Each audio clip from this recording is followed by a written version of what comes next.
This podcast is sponsored by dentalmarketing.com, and they have agreed to give the listeners of this podcast a free competitive marketing analysis. This analysis is going to show you very clearly how your practice is doing compared to your competitors. It's going to give you the health of your SEO. It's going to give you a website grade, and you'll also see what your competitors are up to. This helps you know what ad strategy you should have today. How clean and effective is your marketing right now? Find out by getting this free and detailed analysis. Text the word marketing to 48659 and you will receive this competitive analysis from our sponsor, dentalmarketing.com. So do you ever have conflict in your practice? You ever annoyed or upset, or you've got employees who just tell you they won't do something, or you feel like you're being held hostage? Like if you address conflict or if you try to have accountability, you're going to lose people. And it's so hard to find people. And, we don't even want to address conflict. We kind of want to put our head in the sand and pretend like bad things maybe aren't happening, or maybe we just swallow it and we're like upset internally and we get home and we just have a bad day and a bad night because of conflict. That's what we're going to talk about. And we're talking about it with the expert, Gabe Karp. He's a conflict expert. He's a former trial lawyer, and he's also a lawyer that would sue lawyers for malpractice. Talk about conflict. He's an author. He's been on TED Talk. He has been an entrepreneur and part of a company. One of the companies has now got 16,000 employees. He's part of Detroit Venture Partners. He's a board member of a nonprofit medical group. And he loves talking about the tools and strategies on how to deal with conflict head on. That is exactly what we're talking about in this episode, one of my favorite episodes I've recorded so far. So listen up, stay tuned, take notes, and you are going to be happy that you made it to the end of this episode.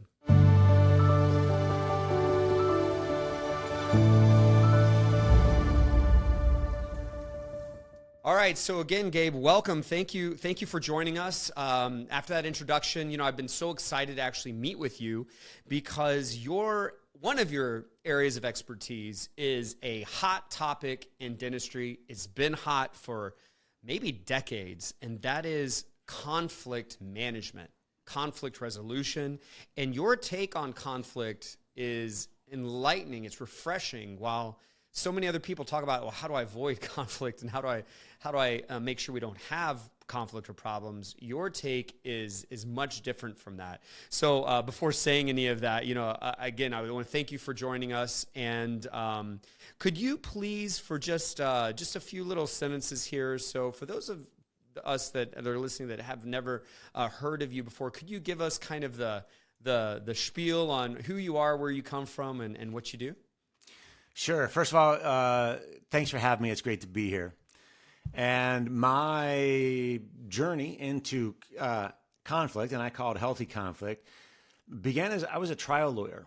For the first decade of my career, I was in court multiple days a week in conflict and doing pretty contentious stuff, commercial litigation, which is business divorce, legal malpractice, suing other lawyers for screwing up. So if you think about a normal lawsuit as being contentious with conflict, this was on steroids. And cross-examining someone who cross-examines people for a living and who just freaking hates you is a really good learning experience. And that was the first time I started taking a step back, thinking about conflict and how anger was flowing through a room and how emotions were really changing the dynamic of conflict. And then I left the private practice of law, joined a small tech startup. We grew it to about 500 people pretty fast. You make a lot of mistakes in that growth and tremendous conflict. And I found that when we leaned into conflict and we embraced it, whether it was with a client that was upset, it was an underperforming team member, it was an investor, it didn't matter what it was. When we leaned in and embraced it, we moved faster and people felt better and we made more money and we had like higher margin.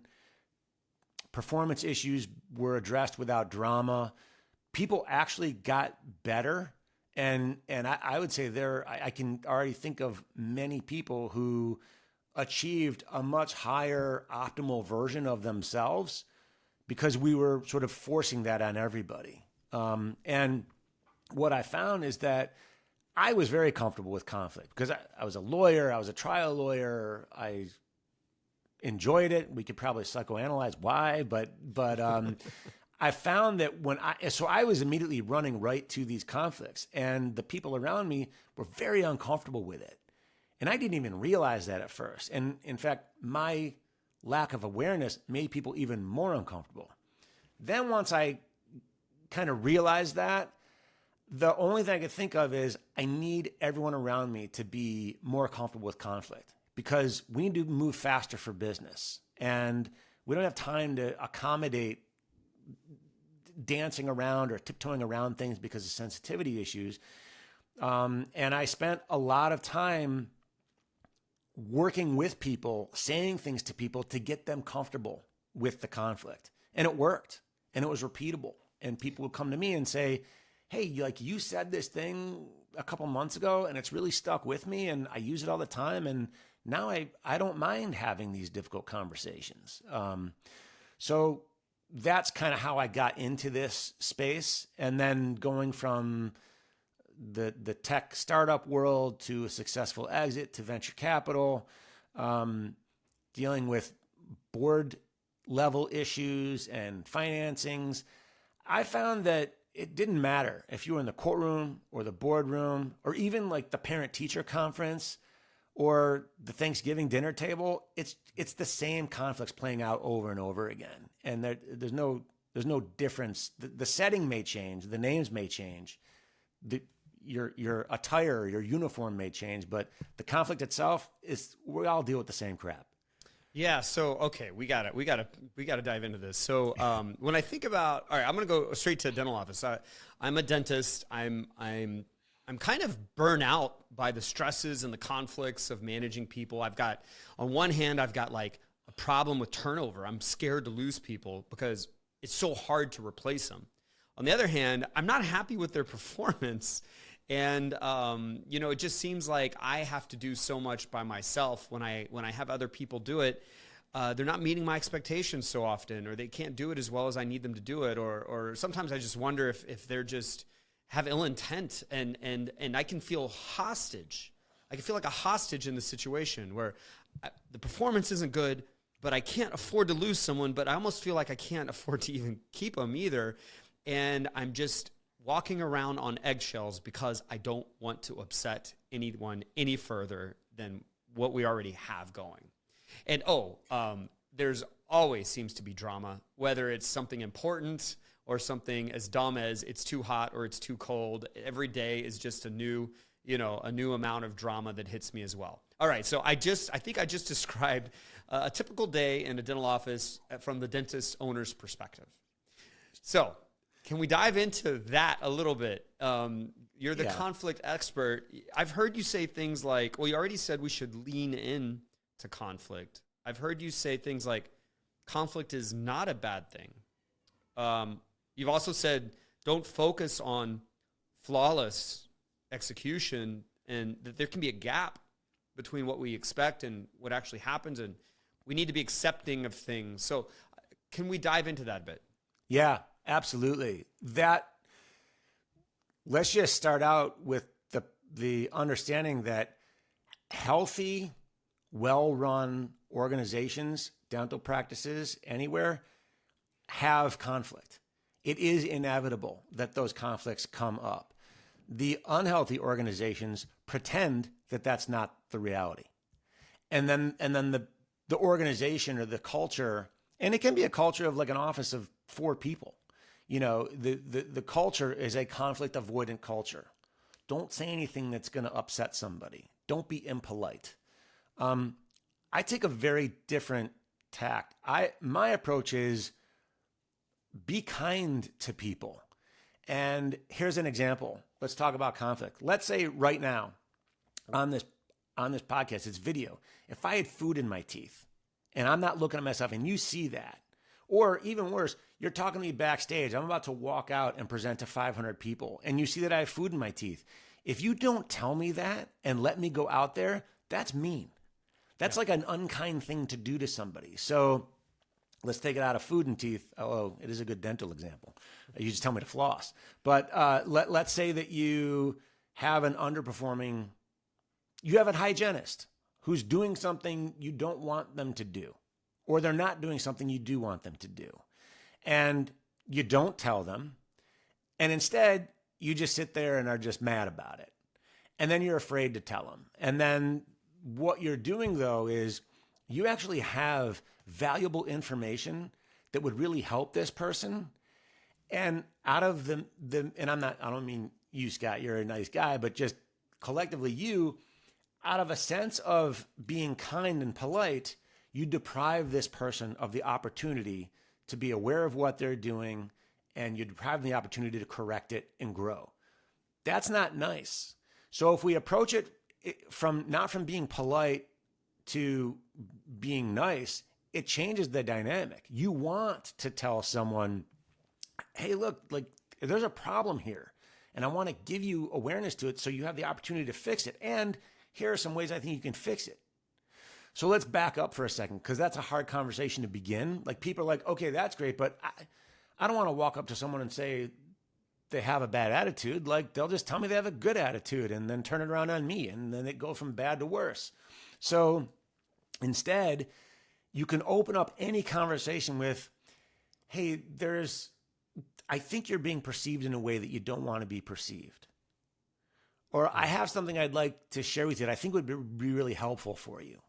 Right? Those are two just random ways to start a conversation. Most people are going to perk up and want to hear what you have to say next.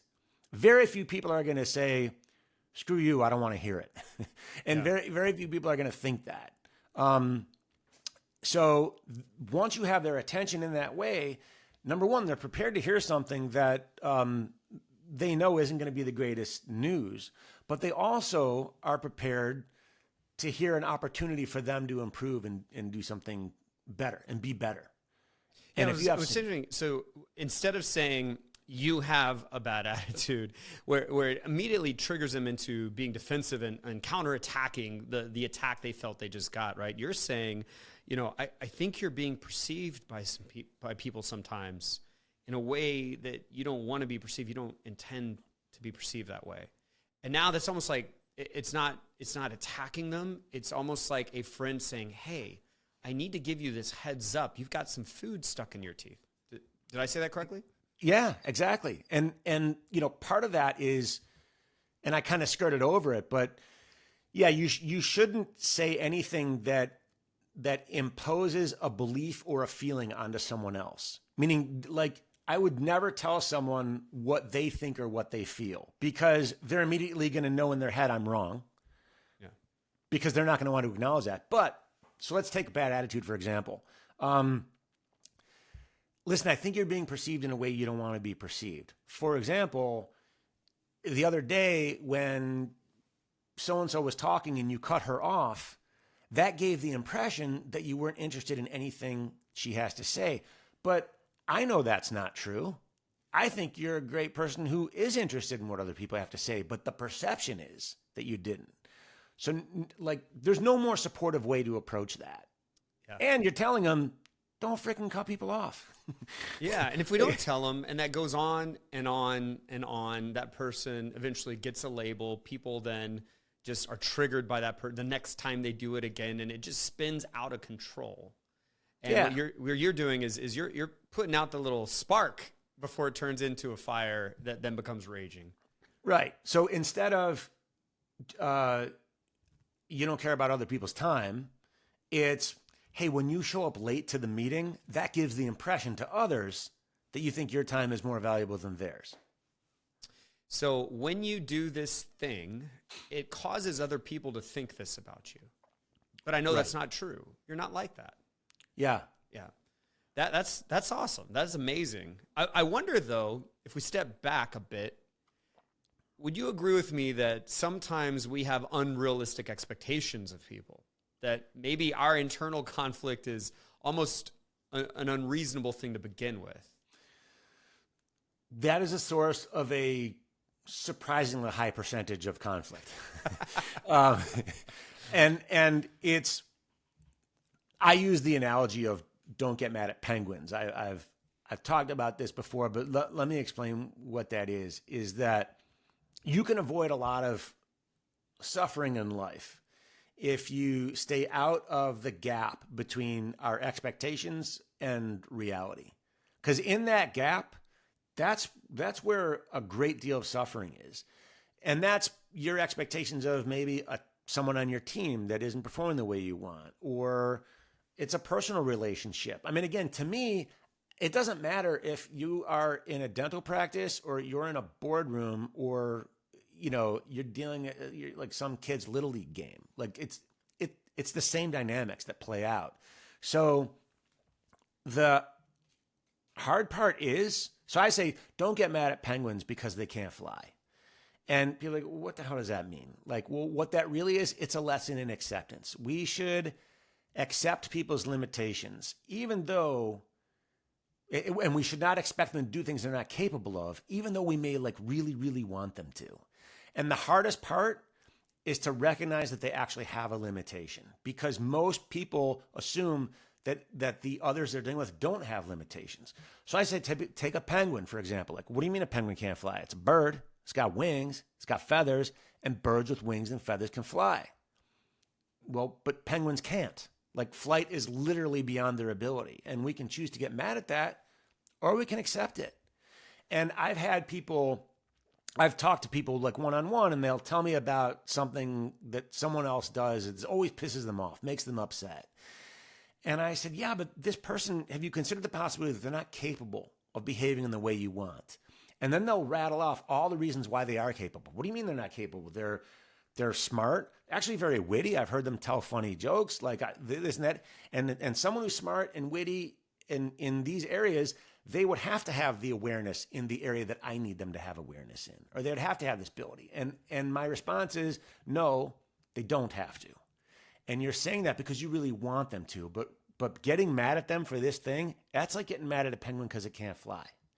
Yeah. Wow. I'm thinking of two examples right now in my life. So I go on a weekly date night with my wife and a bunch of our friends. And I'm thinking of some of my friends that never show up anywhere close to being on time. Like, they're always an hour or more later. And it used to kind of annoy me and upset me. And I just accepted it. And I realized I'm never going to book reservations for them. I'm just going to always assume they're going to show up at stop 2, even though they said they'd be at stop 1.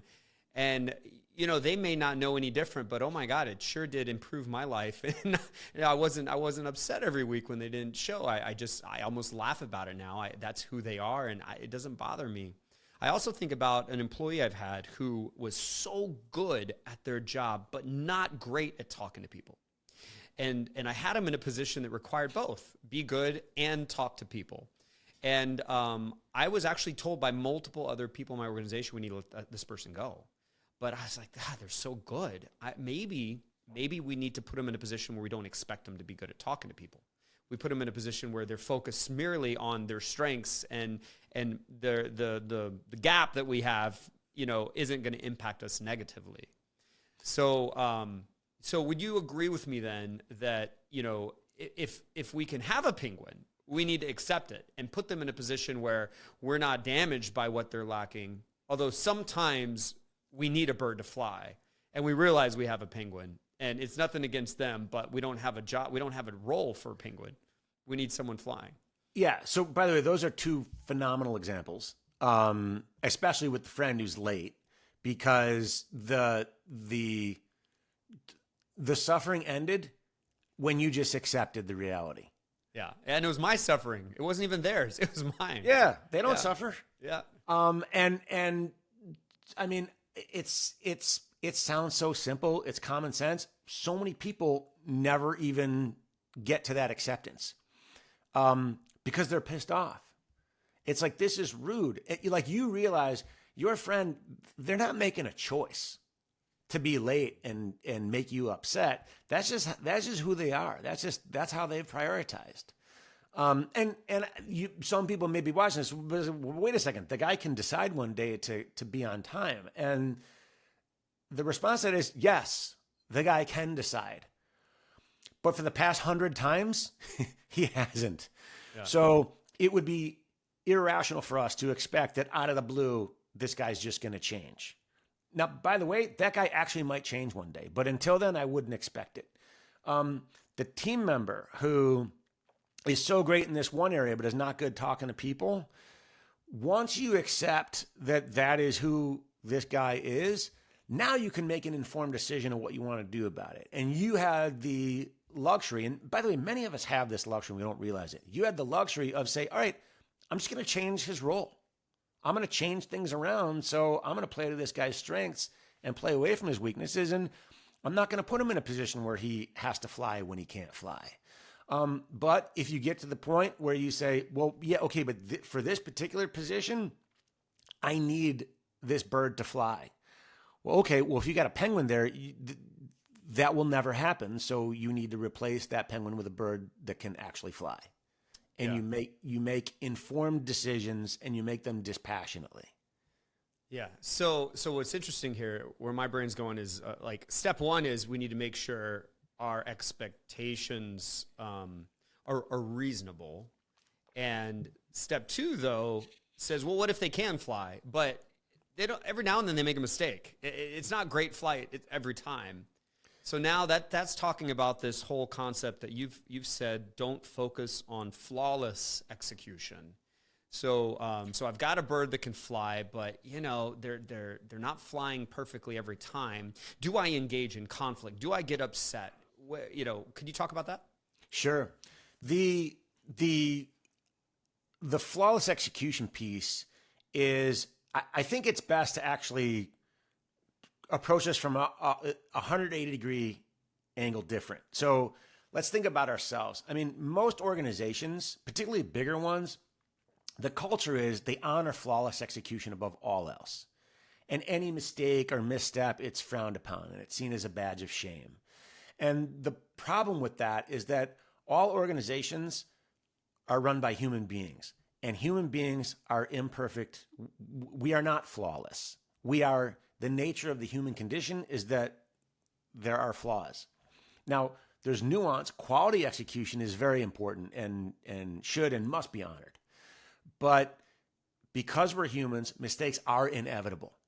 And a real test of character is how we respond once we recognize that we've made a mistake.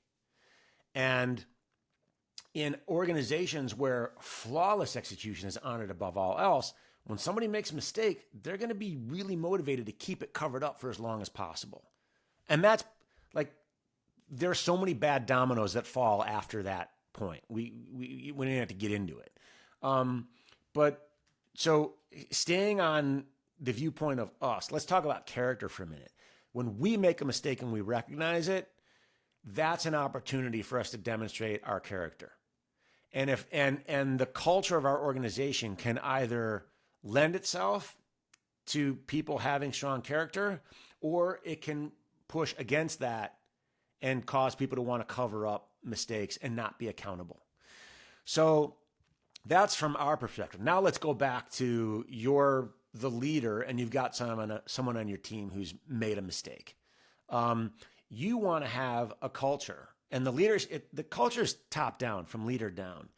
You want that person to be in an environment where they not only feel comfortable owning up to their mistake and being accountable, they want to, because that's the thing that's honored in the organization. So I would view your role as a leader as when somebody does make a mistake, you want to make sure that they take full advantage of the opportunity to be accountable, demonstrate their character, and replace it. And I've said to people, I've worked in very high stress environments, and people are so afraid to make a mistake. And I pull them aside. I say, look, let me spare you the suspense. You're gonna make a mistake. And one of the problems, by the way, is when people are really afraid to make mistakes, they don't make decisions. And then then you as the leader become the bottleneck in the organization. Nothing can happen without your say so, because they can always say, all right, hey, if this goes wrong, it was, that was on Scott, that was not on me. You don't want that. You want people, even in small organizations, you want people to be autonomous. You want them to have agency over their day. So if you say to somebody, you're going to make a mistake, and it's impossible for you to avoid a mistake. So if you try, you're just exerting effort that you shouldn't.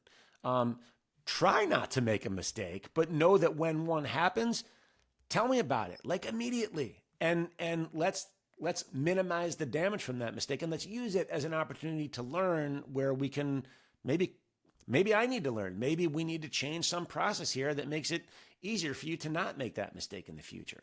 But I promise you, you're not going to get fired for making a mistake. You will put your job in jeopardy if you refuse to make decisions. Yeah. And you're only going to be a mindless drone that will only do what I tell you to do when I tell you to do it. You shouldn't want to be in that organization, and I don't want to have people like that here. Well, that you just described a dental office, I think. You've got a leader that is forced to have to decide everything. Now, this leader was trained in school, had to have perfect grades, had to do perfect dentistry to the perfect number of millimeters and in the perfect clinical environment. And they expect perfection in so many ways. And, their people aren't making decisions, and their people are scared to make mistakes, and they cover things up. And so the leader ends up having to do so much work and is always disappointed because, number one, they had to do the work. Number two, the work the people did do wasn't perfect. And number three, the people aren't doing the rest of the work. You just described it. So if it's okay, I'd like to kind of let's tell a little story here. I'm a dentist, and I want to implement this new technology in my examination process. AI analysis on my x-rays and this kind of digital scanning of images. And I've got two dental assistants, and one of them is older, really not good with computers, just can barely make it through our clinical charting, let alone the AI and the x-rays and the scanning. Yeah. And I've been having this person try to do AI and scanning, and it's driving me insane because she's not doing it. And I'm feeling like maybe I need to have a different person.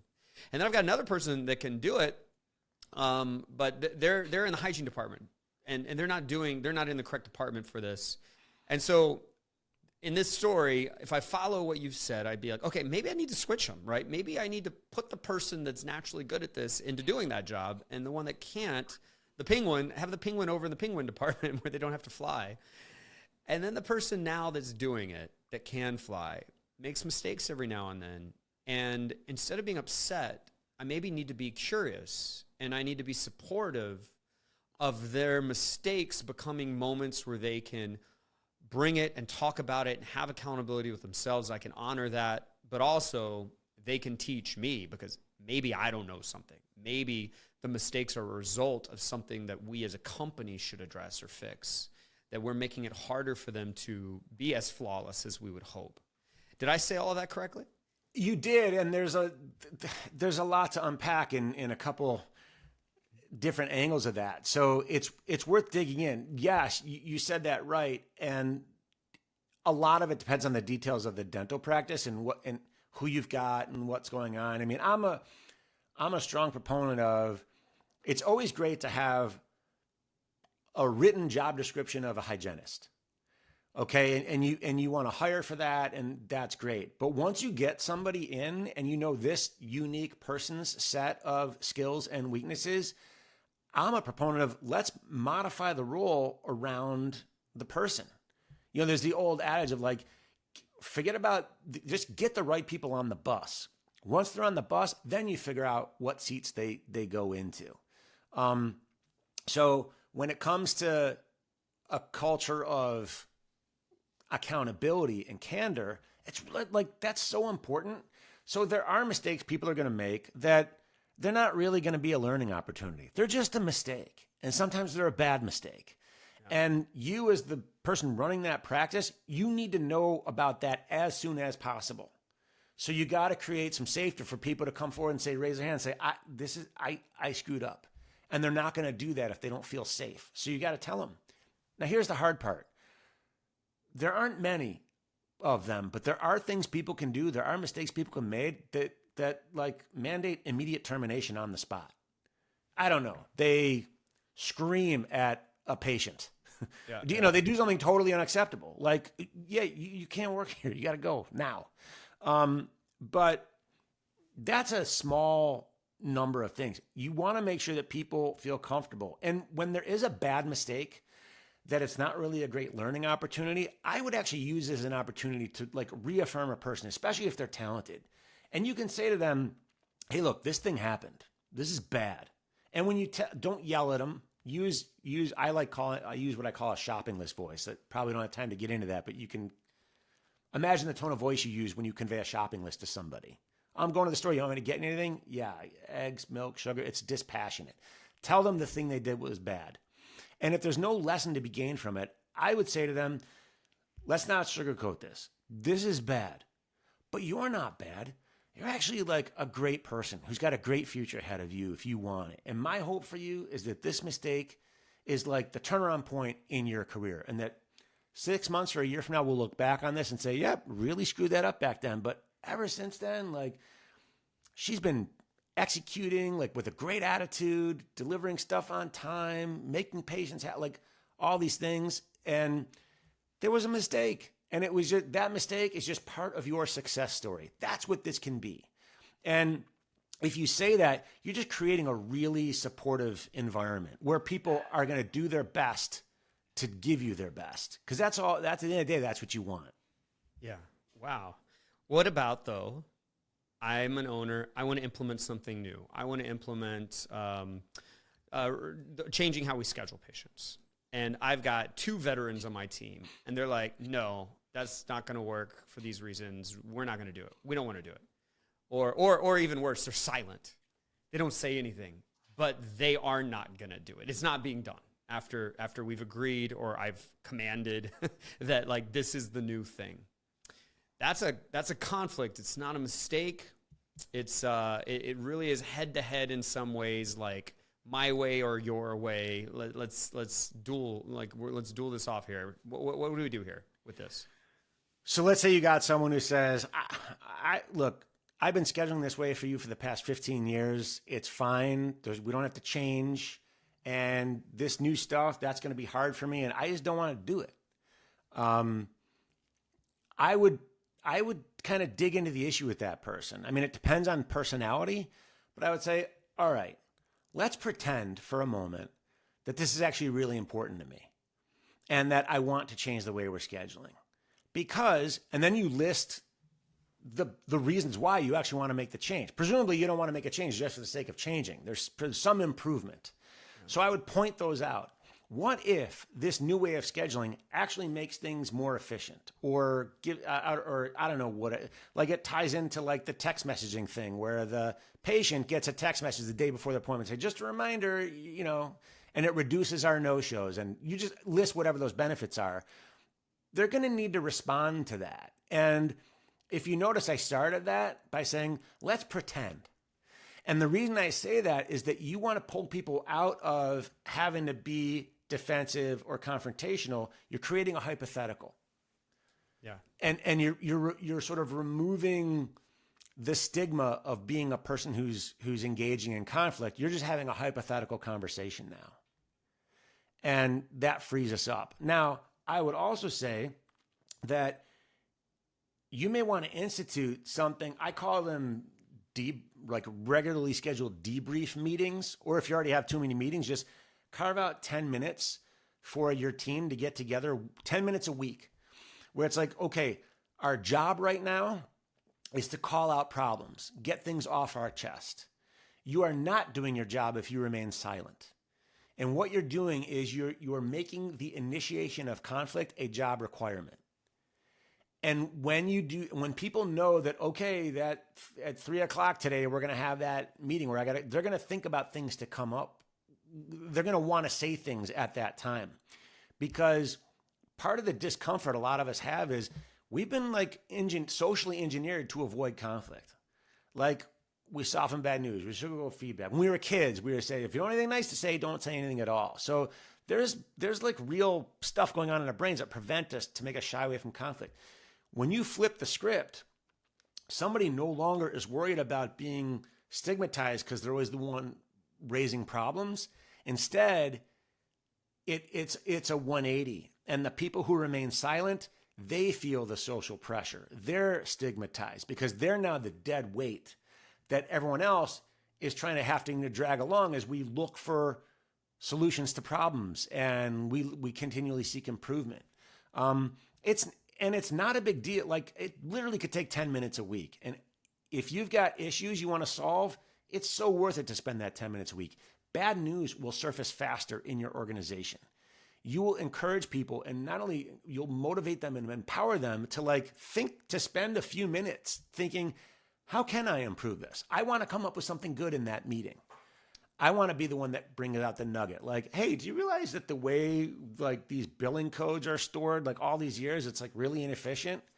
I mean, think of the minor improvements you can make, and you stack up 8 or 10 of those across a few months, you've got real improvement in an organization. And, so sorry, I kind of rambled there. But no, this was probably my favorite part of this entire time together. So because there's some massive amounts of wisdom in what you just said.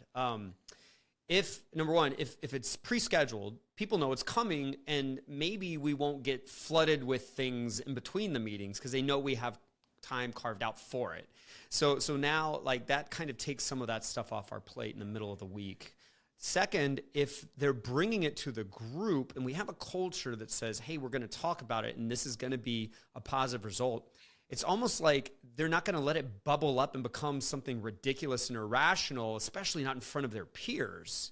They're going to try to come at this in a more mature way. And then, because it's in front of their peers and in front of, the leader of the organization, they're going to want to bring value and look valuable and look mature and appropriate and kind. They don't want to earn a bad label in that moment. And I think when I look at how dental offices do it, a lot of dentists stop having meetings. They might call it a bitch session, right? Every now and then it turns into a bitch session. Let's avoid it is what they do, right? And it's like avoiding that there's a little bit of cancer in us. Like, oh no, we should go ahead and talk about it and do something about it now before that thing starts spreading to multiple people in multiple ways, the multiple irrational thoughts that can suddenly just overtake the culture before anyone even brings it to the leader. Yeah, I've got an observation on that, and then I want to level up one more from there. When you have these meetings every single week, I would say the very first time you try this in your dental practice, it's probably not going to go perfectly, right? It'll be bumpy and people will feel uncomfortable and it may sound like a bitch session. But when you run that right back the very next week and do it again, now people have kind of gotten a lot. Like, the first time you open the release valve, like, stuff's going to fly out. Yep. The next time you do it, there's not as much pent up. And then the third time you do it, now you're in a really good groove. And it becomes more dispassionate. And I'll say one more thing. In addition to these, what I call debrief meetings, have a pre-brief meeting. So you mentioned, hey, I want to institute a new way of booking appointments or something. Get the people together and say, there's an idea here, and that's to do this new way of booking. And here's what the system looks like. Let's assume we do this and we fail and there are problems. And a month from now, we're complaining about it. Why would that be? What are the things in the organization that would give rise to those failures? Now you're taking an execution problem with conflict in it, and you're turning it into like almost an academic exercise. And people get to freely think. They're going to look for reasons why it would fail. And by the way, they may come up with them, which would be fantastic. Because then you can say, okay, now that we know the failure points, how can we plug those up? How can we know where the leaks are? How can we plug them? How can we avoid those problems? And someone may say, well, yeah, one of the reasons why it won't work is that I don't want to freaking do it because I don't want to change. Yeah. And there's value in kind of making somebody say that, because that sounds petty. But sometimes people have to say that. And if they say, okay, that's definitely something to consider. I don't want to force something down your throat and like cram you into doing something. But would you at least be willing to consider the benefits of doing this? A, B, and C. Do you think those benefits are good things? They're not going to say to you, no, those benefits are bad, or no, those benefits aren't worth it. Because at the end of the day, you are the boss. What you say goes, but you're giving people you're giving people agency. They get to be architects of the solution as opposed to being someone that you're just dictating to. And when you ask the hypothetical question, let's say we do this in the future and it doesn't work. Now you've totally freed them from the stigma of being the source of conflict. They'll actively engage in that exercise. And it's actually like an empowering thing. People go home that night after they're done with work and they feel like, well, today was actually a productive day. Yeah, I did I cleaned a couple people's teeth and and I got to hand out some new toothbrushes, but also like we worked on some real stuff today. Like that's going to make a difference in my life and my coworkers' lives. Yeah, that I cannot tell you how happy I am that we had this talk today together because, dentistry really needs what you're saying. So I don't know if you've ever thought about connecting with the dental, industry or the dental profession. And I bet the medical professionals are in many ways similar, but we really need experts giving us tools on how to become better at dealing with the conflicts that happen every day. We're at a point now in dentistry where we feel burnt out so often. There's people talking about mental health and, people are wanting to quit dentistry. People are wanting to sell their practices to get out of having to manage people and deal with conflict. And it's really impacting how we function. And so we really need what you're saying. So I don't know if anyone's told you that, but I'm telling you right now, if you found a way in dentistry, you would have a very receptive audience to what you're talking about.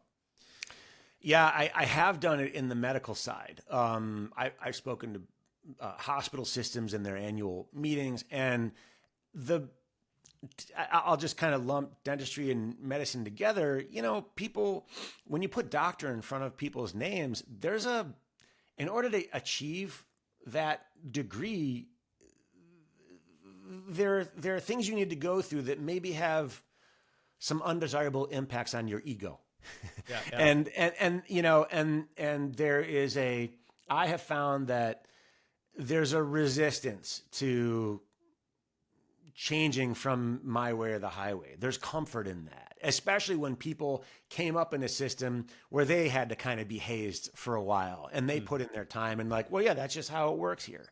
But, you've got people's like well-being at stake. You can deliver better dental care with a positive culture in an office. And I've seen that certainly in the medical, in hospitals and in doctors' offices. And there's a lot of resistance because you have people getting like mandating all these metrics now on the healthcare professionals, and they feel like their need to hit these metrics is interfering with patient care. And by the way, that's a good conflict to have, because the person dictating the metric may not be aware of how it's negatively impacting patient care, and the person kind of suffering by having to follow the metric may not be aware of the benefits the metric produces because no one's talking about it, because they're in a conflict avoidance culture, because, we're not supposed to go there. We're not supposed to have that conversation. And I say have it because you eliminate all kinds of internal suffering. Yeah, you are speaking to the heart of so many organizations in dentistry right now. Well, we're out of time, but I want people to understand where they can learn more about you. Could you let us know like where to go online or where to go on social media to connect with you or read more about you? Sure, I'm on LinkedIn, but you can also just GabeKarp.com. My last name is Karp. A lot of people think it's C, but just GabeKarp.com is in about 15 seconds on that site. You'll get a very good sense of what I'm all about and what the messaging is. And the book you wrote, what was the name of the book? Don't Get Mad at Penguins. Oh, I love it. Don't get mad at penguins. I'm probably never going to forget that for the rest of my life. I love it. Let me just plug this one thing. I did do a TED Talk, How to Thrive with Difficult People. Oh. It's only 8 minutes, so you just look that up. And I spend a few minutes talking about penguins in that TED Talk. So it's a good summary of the whole penguin analogy. Awesome. Well, I thank you so much for opening up your schedule and giving us this wisdom here in dentistry on the Dental CEO podcast. Before we call it quits here, is there any last thing you'd like to say to the listeners right now? Yeah. So first of all, thank you. It's been my pleasure to come. As you can tell, I'm passionate about this, and I'm going to go back to what I said kind of at the beginning about that gap between expectation and reality. If we can close that gap and we can inject that lesson into not only our work, but our personal relationships and our communities, we can eliminate so much suffering. So that's what I would hope people walk away with. Yeah, and I'm going to have my wife listen to that over and over and over. Well, again, thank you so much for this. We're going to try to link everything up so people can find you easily online. And I hope we get to do this again. I would love to kind of come to you with like an example or two of what we see in practice, and you and I just kind of chew on that and talk about it. And I would love to do that. I hope we can do that in the future. Yeah, my favorite is getting into real life examples. So again, thank you for having me. It's been great, and I would love to talk more. All right, everyone. So Gabe Karp, K-A-R-P, GabeKarp.com. Gabe, thank you so much, and I hope to see you soon. So now let's do the dental download with our episode here, Gabe Karp. Holy cow. Was this an amazing episode? For me, at least. I was really kind of connecting with what he was saying and thinking back to the times of conflict that I've had in the past, as well as some of the stuff I'm actually having right now. So here's a lot of things that he said and what it kind of meant to me in dentistry. And by the way, I really appreciate that we spoke directly about dentistry, that he was willing to kind of, in a way, coach through these examples. But here's some of the things he said. He said, lean in and embrace conflict. It helps us grow faster. And if you remember, he said he had to grow to 500 employees very quickly. He said healthy organizations have conflict. Unhealthy organizations, they also have conflict, but they pretend there is no conflict. So in those unhealthy organizations, people end up hiding conflict. It becomes almost like a political game. And what that means to me in dentistry is we can have situations in a dental office where there's almost this like animosity that's happening under the surface that we may not know about because people are hiding it. Something happened, and because we hid it, because we didn't talk about it, because we didn't have a culture that said it was safe to bring it up, because we didn't have a meeting where we want people to bring it up, it never got brought up. And then it just starts growing underneath the surface, and this cancer can spread to multiple people, and ultimately it can blow up on us, or it could just silently, continuously hurt us. And so I love what he said, that healthy organizations have it, meaning a healthy dental practice is going to seek out the conflict in a productive way, in a safe way, talk about it and resolve it. He talked about, penguins can't fly. So outside of having conflict, we first have to recognize that our expectations need to be reasonable. And if we're having an unreasonable expectation of someone, then that is going to generate conflict that should have never existed.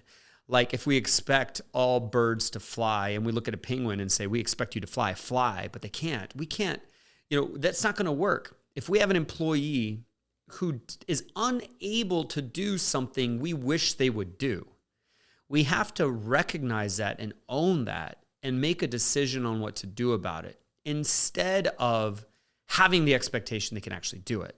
I use the example where if I have an employee that's horrible with computers, I can't necessarily expect them to take on new technology very well and very quickly. I either need to put them in a position where they're not going to have to do that because they just can't. Or if it's a requirement that they have to do that, it's a requirement they have to fly, I'm going to have to replace them. He then said, outside of having the expectation, that someone should be able to do something they can't do, he talked about, we shouldn't also expect flawless execution. Maybe someone can fly, but we shouldn't expect it to be flawless. When we expect flawless execution and we honor flawless execution, then people are scared to make mistakes. They hide their mistakes. And he said, they stop making decisions. When we're fearful of making mistakes because we expect flawless execution, we stop making decisions. We're like, just tell me what to do and I'll do it because I don't want to make a mistake. And that results in, this domino effect results in the owner, the leader, the office manager, the dentist having to do everything, having to tell everyone what to do. And that is a lot of weight to carry. That's a lot of work. That is the dentist saying, I wish I had an office manager, or the dentist saying, I wish I could cut back a day clinically so I could focus more on the business. That's also the dentist saying, I wish my team could run the practice. I wish the practice could run itself. So when we have this culture of saying we don't expect flawless execution, we actually expect mistakes. We own up to mistakes. We honor it when people own up to mistakes. That makes it safe to then also make decisions. And he talked about we as leaders need to be the first ones to own up to the mistake. We have to, again, lead by example. When we make a mistake, we bring it up immediately. We need mistakes brought up immediately. And he talked about, to bring up mistakes, he talked about the fact we need what he called a debriefing meeting. And he talked about maybe only needing 10 minutes a week. At the end of the week, we have a meeting and everyone knows the point of this meeting is to bring up what's not working, to bring up issues, mistakes, and conflict. And we're going to go around the room and everyone's got to bring something. And that I had said in the podcast episode that there was so much wisdom in that meeting that is like an aha moment for me. If we can make conflict something we have a meeting about and that we expect to talk about instead of something we hide and avoid, then now that meeting is going to be a proactive way to address conflict while it's small. It's in an environment where people will want to look intelligent, want to look mature. It's in an environment where the conflict is probably not going to bubble up into some kind of irrational, dramatic thing that bubbles over and causes, all kinds of pain. And also because the meeting is scheduled, we get to kind of push the conflict to the meeting, and people will wait for their conflict until the meeting. In a way, I think it's a genius, tiny little tweak to how we run a practice is inserting this debriefing meeting. He also talked about the pre-briefing meeting where he used the example, if we want to implement something new, let's say a new way to schedule, a new way to answer the phone, we want to implement assisted hygiene, instead of like just trying to drive it in and forcibly cause people to say, yes, they're going to implement it. He says, let's make a hypothetical about it first. Hypothetically speaking, if we were to implement assisted hygiene, he said, tell me all the reasons why it might fail.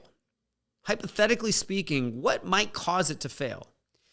That little tweak in communication makes it now safe for people to kind of brainstorm openly about all the reasons why it might fail. And that allows the conversation to not be so riddled with conflict. It's not going to be an attacking type of conversation or a defensive type of conversation. It also allows us as the leader to now proactively understand where these kind of friction points might be and what we're trying to implement, and we can address them. I thought that was genius. Now, we then brought it to, okay, well, what if there really is conflict? We got to address it. Like, someone made a mistake or someone is doing something just bad. They have an attitude issue or they're cutting people off. So those are two separate things, mistake versus maybe this kind of attitude issue. On the attitude issue, he talked about kind of instead of saying to someone, you've got a bad attitude, he said, he talked about the fact that, I think you're being perceived in a way that you don't want to be perceived. So I think you're being perceived in a way you don't want to be perceived. When you do this, like he used the example, when you cut someone off as you're talking about things and you're excited about things, I think you're being perceived as not caring about what they think or what they have to say. But I know you're not that way. I know you care about what they think or what they have to say. But I think because of how you're cutting them off every now and then, you're being perceived like you don't care. That is a really cool way of addressing conflict. He also used the example of if someone makes a mistake. He said, well, you got to tell them, you have to say it was a mistake. And even if it was a really bad one, we have to say it. Sarah, you made a really bad mistake. The mistake is bad, but you're not bad. You're wonderful. You're amazing. You do these things right and those things right. But this mistake, this was a bad mistake. We're going to learn from this, and we are going to look back and hopefully be able to laugh about this. We definitely need to fix this right now, though. I love how he said that this is bad, but you're not bad, and just calls out the mistake. And he talked about the shopping voice, the tone of voice that you would use if you were like calling off a shopping list, like, hey, we need apples, we need bread, we need milk, that kind of voice. Like, Sarah, this was a mistake. This was a mistake. This is a bad mistake, but you're not bad. That's the shopping voice. I love that as well. When I kind of step back and think about this whole session, I think about dentistry. We constantly complain about how hard it is to manage people. And we complain about the drama. We call people divas sometimes under our breath. And, we have this animosity that can build up. And it's not just from the dentist to the employees. It's the other way around for sure. The employees to the dentist, the employees to each other. I love kind of the framework he outlined. I connect these dots in this way. Step one, we need to make sure that we're not expecting a penguin to fly. We need to make sure that we have appropriate expectations, that someone has the ability, they truly can do this. That's who they are. Then number two, when people do things, we better not expect it to be flawless. We should expect things to go wrong every now and then because that is a reasonable expectation. And a mistake isn't necessarily a problem or a conflict that we have to react to emotionally. And then number three, we need to honor mistakes. We need to build a positive culture around mistakes. And we can do that with a debriefing meeting. We can do that with how we talk to people about the mistake, the tone of voice, and the types of words we use. And we have to also lead by example. When we make a mistake, we have to call it out. And if we have a problem with a person that's not based on a mistake, but it is a conflict about something else, we need to approach them in a way where they do not feel attacked. And that is using that strategy. Hey, I don't think you understand that people might perceive this or that.